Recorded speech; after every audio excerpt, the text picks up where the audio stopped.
Sarah Martinez adjusted her worn leather jacket as she settled into seat 12F, aboard the commercial airliner bound for Colorado Springs. The red-eye flight was nearly empty, with only a handful of passengers scattered throughout the cabin. She pulled her baseball cap lower over her eyes, hoping to catch some sleep before landing. The past 6 months had been exhausting, and she was finally heading home after what felt like an eternity. The middle-aged businessman in 12E glanced at her with mild curiosity. Her calloused hands and confident posture suggested someone accustomed to physical work, but her youthful face made her look like any college student traveling home for the holidays. He assumed she was probably a mechanic or maybe worked construction, given her practical clothing and the small scars visible on her knuckles. Flight attendant Jennifer Walsh noticed the young woman as she made her rounds. Something about the passenger in 12F seemed different from the usual travelers. There was an alertness in her eyes despite the obvious fatigue, a way of scanning the cabin that spoke of training most people never received. When their eyes met, Sarah offered a polite smile and declined the offered beverage with a quiet, "No thank you, ma'am." As the plane climbed to cruising altitude, Sarah stared out the small window at the lights disappearing below. 6 months ago, she had been Captain Sarah Martinez, one of the youngest and most skilled F-22 Raptor pilots in the United States Air Force. Her call sign, Phoenix, had become legendary among her squadron for her ability to turn seemingly impossible situations into victories during training, exercises, and real-world missions. But tonight, she was just another passenger trying to get home. The events that led to her early retirement were classified far above the pay grade of anyone on this commercial flight. A mission over contested airspace had gone wrong, not due to any failure on her part, but because of intelligence that proved to be fatally flawed. She had saved her wingman's life and completed the mission. But the political fallout meant she could never officially fly military aircraft again. The irony wasn't lost on her as she sat in the cramped passenger seat. Just weeks ago, she had been commanding a machine worth over $150 million, capable of speeds exceeding Mach 2, equipped with the most advanced avionics systems ever created. Now she was traveling at a leisurely 500 miles per hour, surrounded by people who had no idea that the quiet, young woman in 12F had once been responsible for protecting the very airspace they were flying through. Sarah closed her eyes and tried to push away the memories of her last flight in an F-22. The rush of takeoff, the perfect silence at altitude, the incredible responsiveness of the aircraft to her every command. Flying had been more than her job.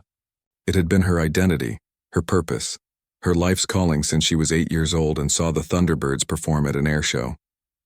Her phone buzzed softly. A text from her younger brother Miguel. "Mom's making your favorite dinner tomorrow. She's been cooking all day preparing for your visit." Sarah smiled for the first time in weeks. Her family had no idea about the classified nature of her departure from the Air Force. As far as they knew, she had simply decided to pursue civilian opportunities after serving her country with honor. The businessman beside her had fallen asleep, his laptop still open displaying spreadsheets and quarterly reports. Sarah wondered what it would be like to worry about profit margins and budget forecasts instead of national security and enemy aircraft capabilities. Soon, she supposed, she would find out. Several defense contractors had already reached out through unofficial channels, offering positions that would utilize her unique skills and experience. As the plane continued its journey through the night sky, Sarah reflected on the strange turn her life had taken. Tomorrow, she would begin the process of building a new identity, one that didn't involve military protocols, classified briefings, or the incredible responsibility that came with piloting America's most advanced fighter aircraft. For now, she was content to be anonymous, just another passenger in seat 12F, watching the world pass by at a comfortable 35,000 feet. 2 hours into the flight, the peaceful atmosphere was shattered by a series of sharp beeps from the cockpit communication system. Captain Mike Reynolds, a 20-year veteran of commercial aviation, had been enjoying the smooth flight when his radio crackled to life with an urgent transmission from air traffic control. "Flight 447, this is Denver Center. We have an immediate priority situation. Military aircraft are being scrambled to intercept an unidentified aircraft that has entered restricted airspace near NORAD. You are being diverted to Colorado Springs Airport for immediate landing." Reynolds felt his blood pressure spike.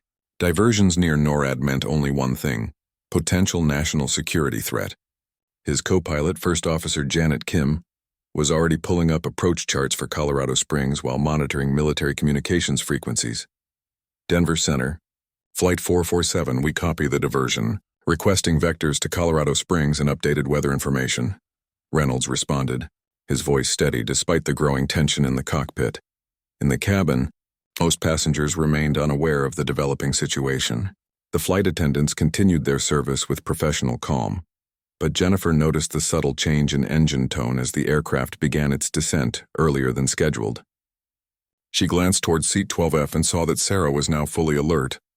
Her head tilted slightly as if listening to something the other passengers couldn't hear.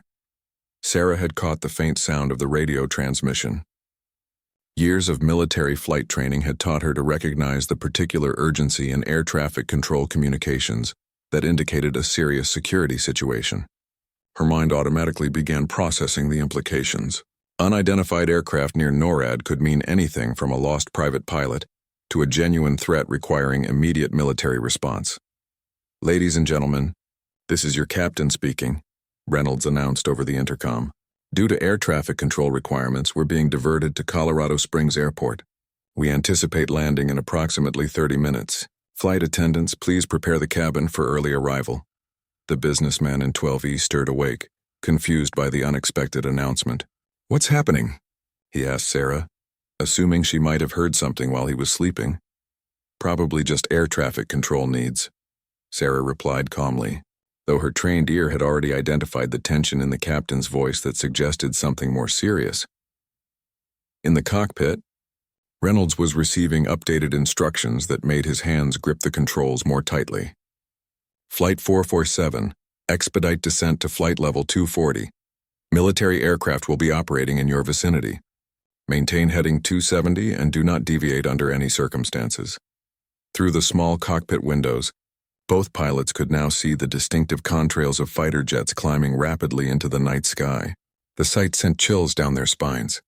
Neither had ever been this close to an active military intercept operation. Sarah pressed her face to the window and felt her heart race as she spotted the familiar silhouettes against the star-filled sky. Even in the darkness, she could identify the distinctive angular shape of F-22 Raptors climbing to intercept altitude. Her former squadron, her former life, was responding to whatever threat had prompted this emergency. Phoenix would know what to do, she whispered to herself, using her old call sign without thinking. The irony was overwhelming. Here she was, a passenger on a diverted commercial flight, while her former colleagues were preparing for potential combat just miles away. The radio chatter between air traffic control and the military aircraft was becoming more intense, though most of it was on encrypted frequencies that the commercial flight couldn't monitor. What Sarah could hear was enough to understand that the situation was escalating rapidly. Jennifer made her way down the aisle, checking that passengers were prepared for the accelerated landing sequence. When she reached row 12, she noticed that the young woman in 12F appeared remarkably calm for someone experiencing their first emergency diversion. Most passengers showed signs of nervousness or confusion, but Sarah sat quietly, her eyes fixed on the window, watching the night sky with an intensity that seemed almost professional. "Everything okay, honey?" Jennifer asked with genuine concern. Sarah looked up and managed a reassuring smile. "Yes, ma'am. Just interested in what's happening up there." She nodded toward the window where the distant lights of military aircraft were still visible. As Flight 447 continued its descent toward Colorado Springs Airport, none of the passengers could have imagined that the person in seat 12F was probably more qualified than anyone else on board to understand exactly what was unfolding in the skies around them. Sarah Martinez, former captain and F-22 pilot, sat quietly and watched her former world respond to a crisis she was now experiencing as a civilian observer. Colorado Springs Airport was transformed into a scene of controlled chaos as Flight 447 approached for landing. Emergency vehicles lined the runway, their red and blue lights creating an eerie light show against the darkness. Military personnel had cordoned off sections of the airport, and Sarah could see additional F-22s parked on the military side of the field, ready for immediate deployment.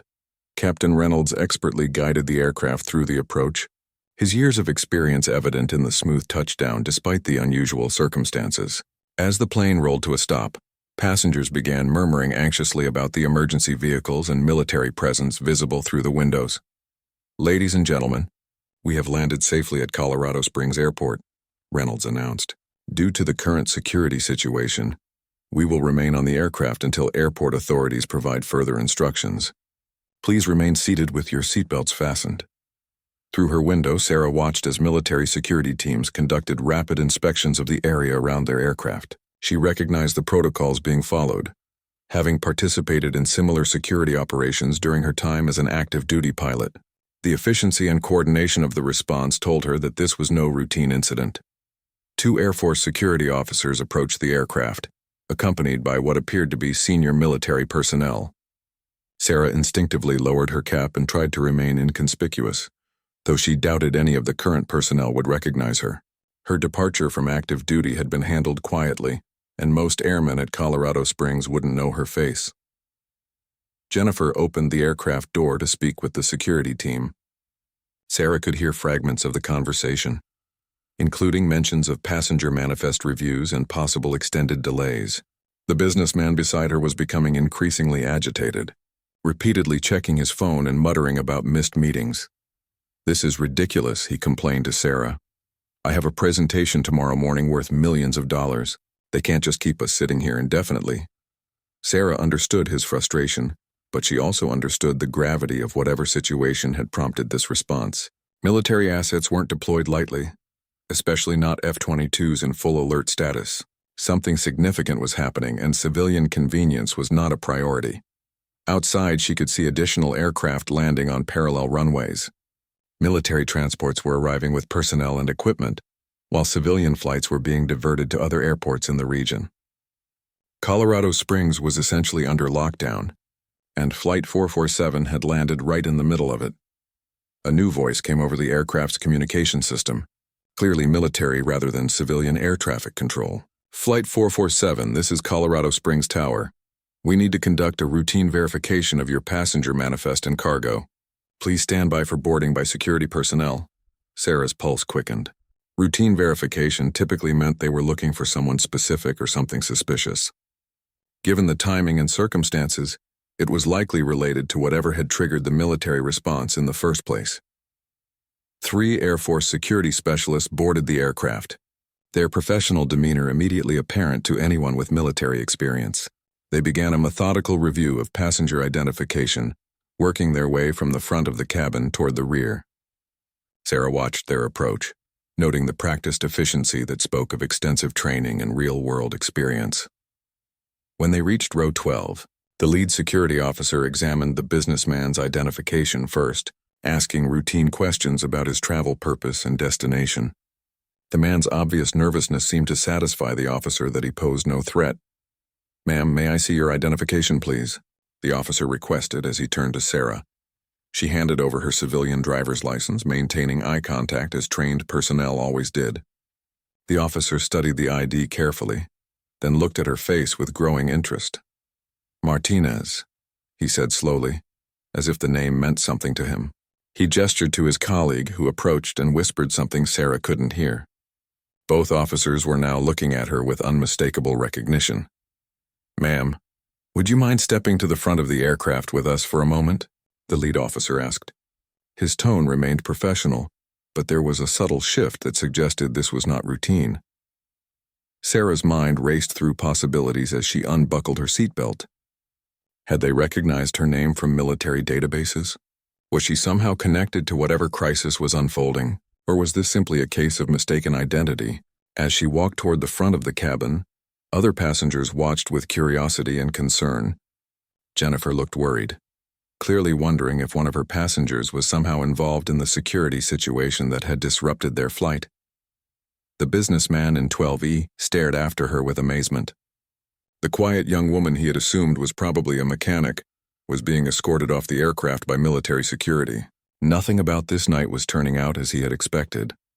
At the aircraft door, Sarah could see additional military personnel waiting outside. Whatever was happening, her involvement was no longer that of an anonymous passenger in seat 12F. Colonel James Patterson stood at the base of the aircraft stairs, his weathered face showing the strain of managing a crisis that was spiraling beyond normal protocols. As Sarah descended the steps, escorted by the security team, she immediately recognized the insignia of the 1st Fighter Wing commander. This was no routine security check. Captain Martinez, Patterson said formally, though she was no longer entitled to the rank. We need to talk. Sarah's stomach dropped. Her carefully planned transition to civilian life was unraveling in real time. Sir, I'm no longer on active duty, she replied carefully, maintaining military bearing despite her civilian clothes. I'm aware of your status, Patterson replied grimly. But right now, you might be the only person who can help us prevent a catastrophe.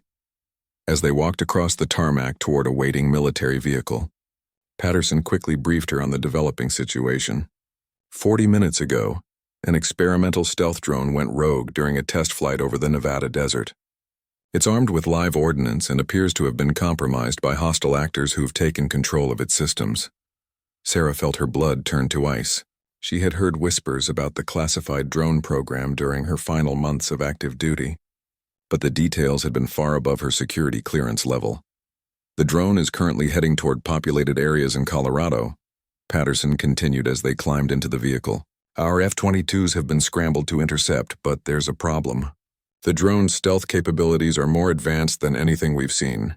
Our pilots can't get a reliable lock on the target. As they drove toward the operations center, Sarah began to understand why her evening as an anonymous passenger had come to such an abrupt end. You need someone who understands both stealth technology and advanced air-to-air combat protocols, she said. More than that, Patterson replied. We need someone who flew Mission Blackhawk. The classified mission name hit Sarah like a physical blow. Mission Blackhawk had been her final assignment, a top-secret operation where she had successfully tracked and engaged an advanced enemy stealth aircraft using tactics that had never been tested before. The mission had been a success, but the political fallout from the engagement had ended her career. Sir, I can't legally discuss that operation, Sarah said carefully, though she understood the implications of why they needed her expertise. Captain Martinez, the President has authorized me to read you back into that program temporarily. We have 4 F-22s in the air right now, and they're essentially flying blind against this thing. If it reaches Denver, we could be looking at massive civilian casualties. The operations center buzzed with activity as they arrived. Sarah recognized several faces from her former life, pilots and support personnel who had worked with her during her active duty years. Their surprise at seeing her was evident, but the crisis at hand left no time for personal conversations. Lieutenant Colonel Mike Hawk Harrison, her former squadron leader, approached with barely concealed relief. Phoenix, thank God you're here. We've got Raptor flight attempting intercept, but the drone's signature is almost completely invisible to our current systems. Sarah moved to the main display screen, which showed real-time tracking data from the F-22s. The drone appeared only as intermittent blips, disappearing and reappearing in patterns that made targeting nearly impossible. Her mind immediately began analyzing the problem, falling back into the tactical thinking that had made her one of the most effective pilots in the Air Force. What's the drone's mission profile? She asked, studying the flight path data. Unknown, Harrison replied. It deviated from its programmed course 37 minutes ago and began heading toward civilian population centers. We have to assume hostile intent. Sarah traced the drone's erratic path on the screen with her finger. The movements weren't random. There was a pattern that suggested intelligent control rather than simple system malfunction. Someone was definitely flying this thing remotely, and they knew exactly how to exploit its stealth capabilities. I need to talk to Raptor Flight directly, Sarah said, moving toward the communication station. If I can walk them through the detection methods we used on Blackhawk, they might be able to establish target lock. Colonel Patterson nodded his authorization, and Sarah put on a headset. Feeling the familiar weight of military communications equipment, for the first time in 6 months she was about to use her call sign in an official capacity. Raptor Flight, this is Phoenix. I'm coordinating your intercept from Colorado Springs Operations Center. Her voice carried the authority and confidence that had made her legendary among fighter pilots. The response from the lead F-22 pilot was immediate and filled with relief. Phoenix, this is Raptor 1. Good to have you on the radio. This thing is like chasing a ghost up here. Sarah looked at the tactical display one more time, then keyed her microphone. Her expertise, earned through years of training and one classified mission that had cost her everything, was about to be put to the ultimate test. Raptor 1 Phoenix, I need you to forget everything you think you know about engaging stealth targets. Sarah said into her headset, her voice carrying the calm authority that had earned her legendary status among fighter pilots. The operations center had gone silent, with everyone listening as she began to coordinate what could be the most critical intercept mission in recent history. "Copy that, Phoenix. We're all ears," came the response from Raptor 1, piloted by Major David Crusher Williams, whom Sarah recognized as one of the squadron's most capable pilots. Sarah studied the real-time data streaming from the F-22s. The rogue drone was maintaining an altitude of 28,000 feet and heading directly toward the Denver metropolitan area. Its stealth signature was unlike anything in their normal playbooks, flickering in and out of detection ranges in ways that seemed almost supernatural. "Raptor flight.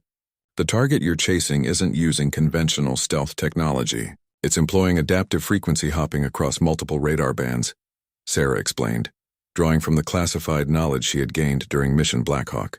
"Your standard targeting systems are being confused because they're trying to lock onto a single signature that keeps changing." Lieutenant Colonel Harrison looked at her with amazement. Even he hadn't fully understood the technical details of how she had accomplished her previous mission. The classified debriefs had focused more on the political implications than the tactical innovations. "Phoenix, what do you recommend?" asked Raptor 2, flown by Captain Lisa Storm Chen, a pilot Sarah had personally trained before her departure from active duty. "Storm, I need you and your wingman to split formation. Move to opposite sides of the target area and begin alternating your radar sweeps in a synchronized pattern," Sarah instructed, her mind working through the complex tactical problem. "The drone can adapt to single-source targeting, but it can't handle multiple simultaneous tracking attempts from different angles." On the main display screen, the operations staff watched as the F-22s adjusted their formation, according to Sarah's instructions. The drone's flight path showed a subtle change, suggesting that whoever was controlling it remotely had noticed the tactical shift. "Phoenix, we're showing intermittent contact," Raptor 1 reported. "The signature is becoming more consistent, but still not strong enough for weapon lock." Sarah closed her eyes for a moment, remembering the exact sequence of events that had led to her successful engagement during Mission Blackhawk. The technique she was about to suggest had never been officially documented, and using it again could potentially reveal classified capabilities to anyone monitoring the radio frequencies.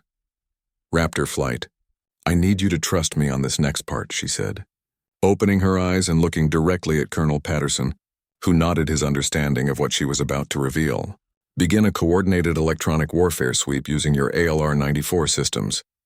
Set them to cycle through frequencies 12.4 through 18.2 gigahertz at 15-second intervals." The technical specifications she was providing were beyond the normal operating procedures for F-22s, representing modifications that had been made only to aircraft involved in the most classified operations.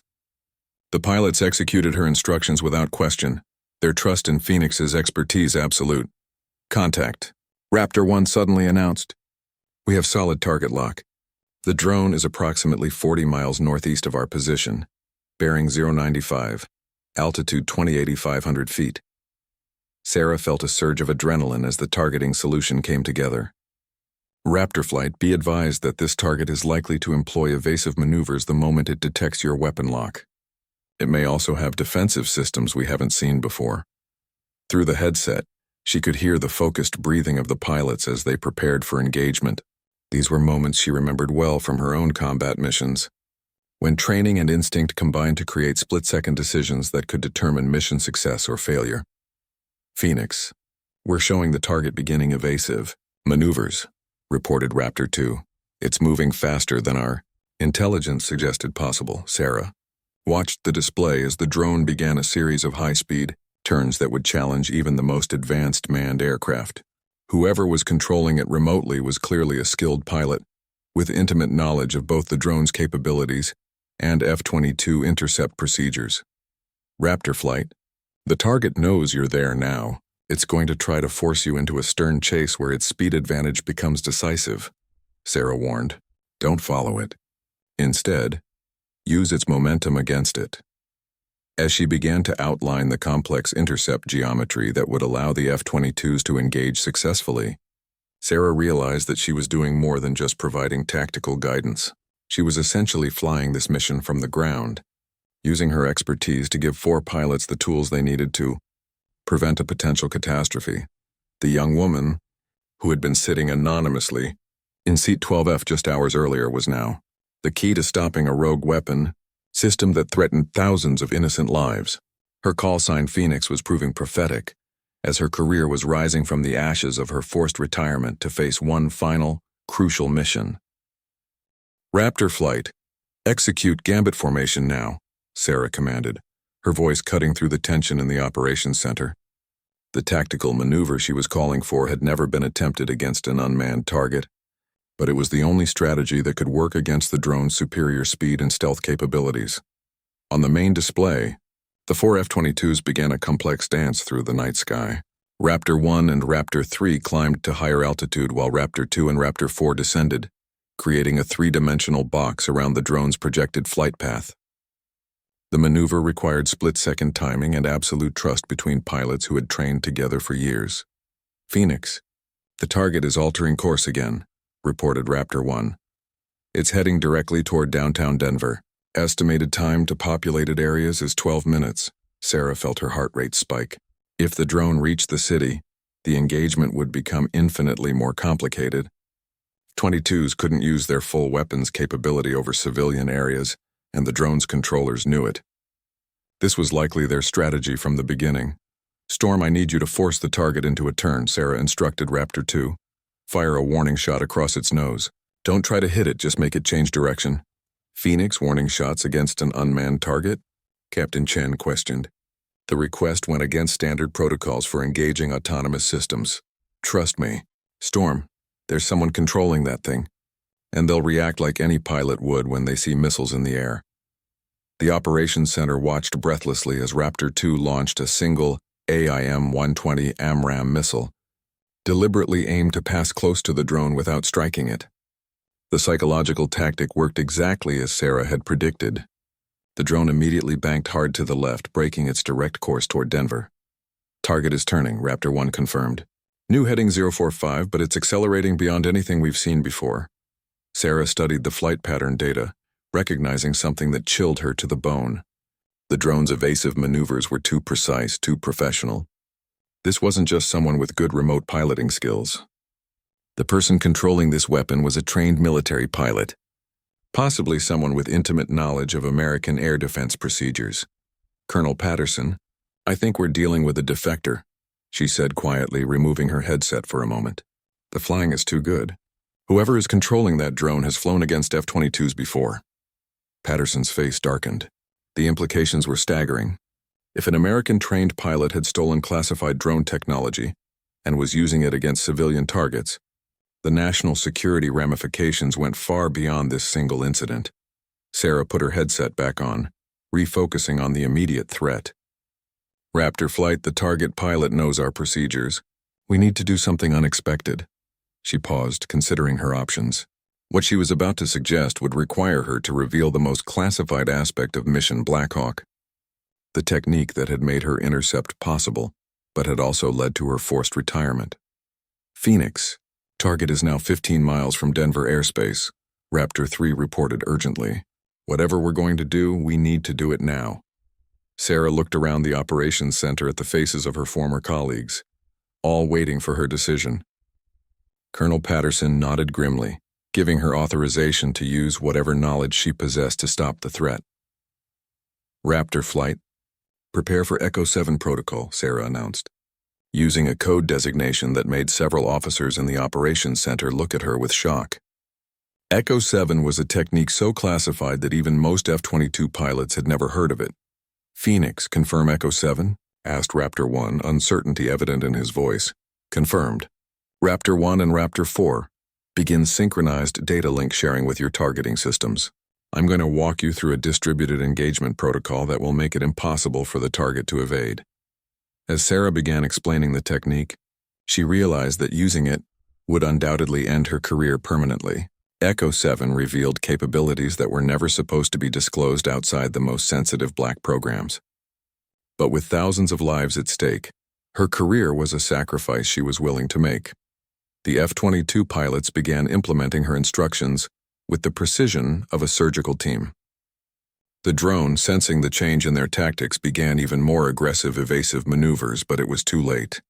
The distributed targeting network that Sarah had created was closing in like a net, giving the weapon system nowhere to run. Target lock achieved, Raptor 1 announced. All aircraft show solid engagement solution.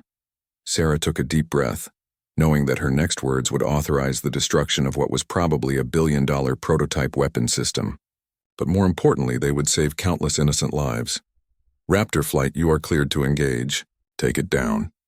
2 AIM-120 missiles streaked through the night sky simultaneously, launched from Raptor 1 and Raptor 4 in perfect coordination. The distributed targeting system that Sarah had orchestrated gave the rogue drone no chance to escape. At 23:47 hours, both missiles found their target, and the experimental stealth drone disintegrated in a brilliant flash visible from the ground. Target destroyed, Raptor 1 confirmed, his voice carrying relief and exhaustion. Clean kill. Debris is falling over unpopulated terrain approximately 30 miles northeast of Denver. The operations center erupted in subdued cheers and applause, but Sarah felt no satisfaction in the victory. She knew that using Echo 7 protocol had just burned every bridge she had left in the military world. The technique she had revealed was too sensitive, too classified to ever allow her back into any government position. Colonel Patterson approached her as she removed her headset for the final time. Captain Martinez, what you did tonight saved thousands of lives. The president will be briefed on your actions within the hour. Sarah managed a tired smile. I'm not Captain Martinez anymore, sir. I'm just Sarah Martinez, civilian. The weight of that truth felt heavier now than it had when she first left active duty. That's where you're wrong, Patterson replied, producing a set of papers from his jacket. By presidential order, you're being recalled to active duty with immediate promotion to major. The classified nature of tonight's events means you'll be transferred to a special projects division where your unique expertise can be properly utilized. Ona stared at the documents in disbelief. After 6 months of believing her military career was permanently over, she was being offered not just reinstatement but advancement. The irony was almost overwhelming. Her forced retirement had led to the very experience that made her invaluable for preventing tonight's catastrophe. As dawn approached, Sarah found herself back in a military staff car heading toward a new assignment that didn't officially exist. The passenger seat in 12F seemed like a lifetime ago, though less than 12 hours had passed since she had been just another civilian traveler, hoping to catch some sleep on a red-eye flight. Her phone buzzed with another text from her brother. Miguel, Mom's still cooking. When should we expect you home? Sarah smiled and typed back, It's going to be longer than planned. Something came up at work. It wasn't technically a lie, though Miguel could never imagine the nature of the work she was referring to. 3 weeks later, Major Sarah Martinez sat in a classified briefing room at an undisclosed location, reviewing intelligence reports on other advanced weapon systems that had gone missing from various black-budget programs. Her new assignment was to lead a special response team designed to handle exactly the type of crisis that had unfolded that night over Colorado. The rogue drone incident had revealed a sophisticated network of technology theft involving current and former military personnel from multiple countries. Sarah's team would be responsible for tracking down stolen advanced weapons and preventing them from being used against civilian populations. Her call sign was officially Phoenix once again, but now it carried additional significance. She had truly risen from the ashes of her destroyed career to take on an even more critical role in national defense. The classified nature of her work meant that her family would never know the full truth about what she did. But she was finally at peace with that reality. Late at night, when she couldn't sleep, Sarah sometimes wondered about the passengers from Flight 447. The businessman in 12E probably never learned that the quiet young woman sitting next to him had been responsible for saving Denver from catastrophe. Jennifer, the flight attendant, might occasionally wonder what happened to the passenger who had been escorted off by military security. But for Sarah, those hours as an anonymous passenger in seat 12F had been the bridge between her old life and her new purpose. Sometimes the most important journeys happen when you least expect them, and sometimes the seat you're assigned changes everything. Looking back, she realized that her forced retirement had never really been an ending. It had been a necessary pause, preparing her for a mission that only someone with her unique combination of skills and experience could handle. The night she thought her flying career was over had actually been the night it truly began. Major Sarah Martinez, callsign Phoenix, was exactly where she belonged, protecting people who would never know her name from threats they could never imagine. And that anonymity, she had learned, was exactly the way it should be.